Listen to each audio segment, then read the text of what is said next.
Picture the scene. A grimy college classroom, rain hashing against the windows.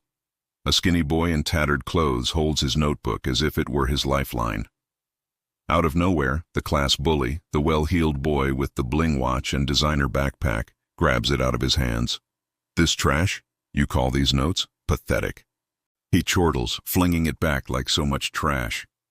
But hours later, with finals looming, the same bully is on his knees pleading. "Please, man, I need them. Just this once." That's how it began for Sam, the struggling student who'd gotten by on scholarships and midnight shifts, and Tom, the entitled son of a business dynasty. Sam was the epitome of humility, unobtrusive, always the last one to exit the library, his garments repaired by his single mother who worked double shifts as a janitor. Tom? Obnoxious, coasting through life on his father's wealth, carousing rather than cracking books, taunting anyone who was lower than him. "Check out Rag Boy over there," Tom would jeer to his group of friends, gesturing at Sam's faded jeans. Sam never resisted. He merely bent his head, keeping his dreams of getting out of poverty through study alive. The conflict came like a storm on that night before examination. Tom had been coasting through the whole semester, believing his contacts would cover for him. But the professor was unyielding, no mercy. Panic ensued. Tom's grades were in the toilet. If he flunked, his dad would cut him off. No longer the luxury car, the easy existence. Desperate, he cornered Sam in the deserted corridor. "Hey, Sam, I saw your notes in class. They're detailed. Lend them to me? I'll copy fast." Sam's heart pounded. Those notes were all he had.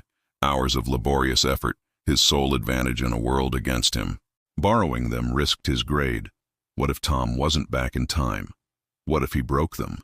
And why assist the guy who'd tormented him all year? The stakes seemed overwhelming.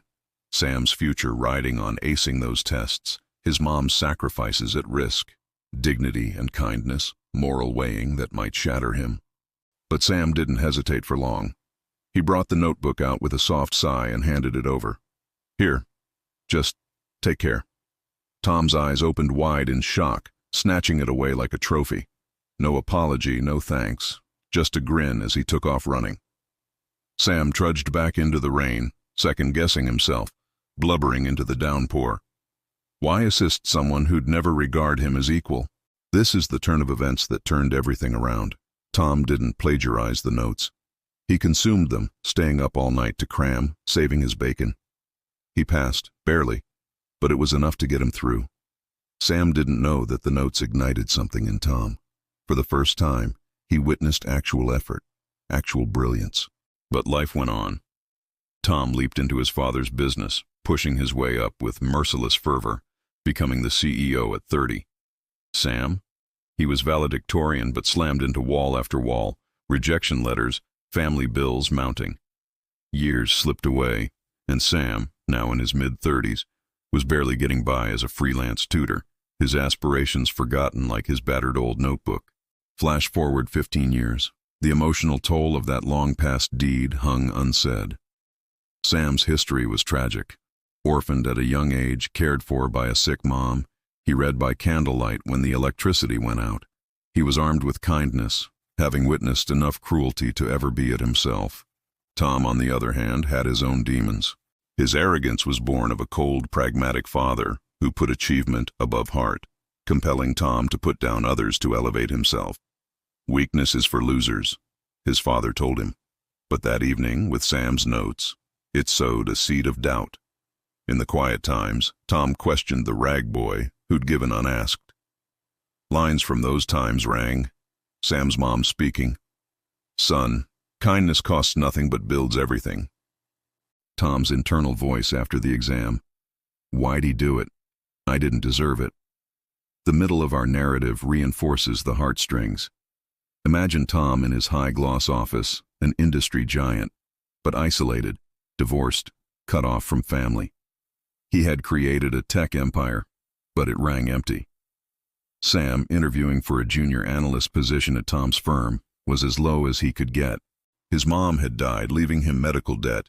He had to have this job to live. Tom flipped through resumes mindlessly, and then he saw that name, Samuel Reyes. Flashback struck him as lightning, The corridor, the notes, the rain.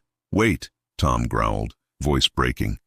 He stared up at the man behind the desk. Older, tired, but those same compassionate eyes. "Sam? From college?" Sam blinked, dazed. "Tom, you're the CEO?" Feeling surged. Tom recoiled, hands shaking. "You borrowed me your notes. I ridiculed you, treated you like filth. Why?" Sam shrugged, his voice gentle. "Because everyone deserves an opportunity, even you." Tom's eyes welled with tears, uncommon in a man who'd fortified his heart. Backstory flowed. Tom's remorse for years of arrogance, how Sam's action haunted him, bringing about private transformations like secret scholarships. "I founded this company, but I never forgot. You humbled me without saying a thing." Resolution came in waves of redemption. Tom rose, holding out his hand, not as superior, but as peer. "You're not here for junior analyst. You're my new VP of operations. 3 times the salary you were thinking, stock options as well." Sam's jaw fell. "But why?" Tom hugged him tight, voice cracking. "Since you hired me first, with your kindness. I messed up then. Now let me make it up to you." The office hummed with news. Employees whispered of the miracle hire. Sam bought a new house, paid off bills, even began a scholarship fund for underprivileged students. Tom, he mellowed, mentoring employees, repairing family relationships. Their reunion set off a company culture of kindness, community activities, support initiatives. Laughter took the place of tension. Old friends reunited, raised glasses to do-overs. In a poignant moment, Tom went with him to Sam's mom's grave, placing flowers. "She raised a hero," Tom said. Sam smiled through his tears. "And you became one." Don't ever underestimate the ripple of one good deed. It can turn a bully into a brother and rewrite history.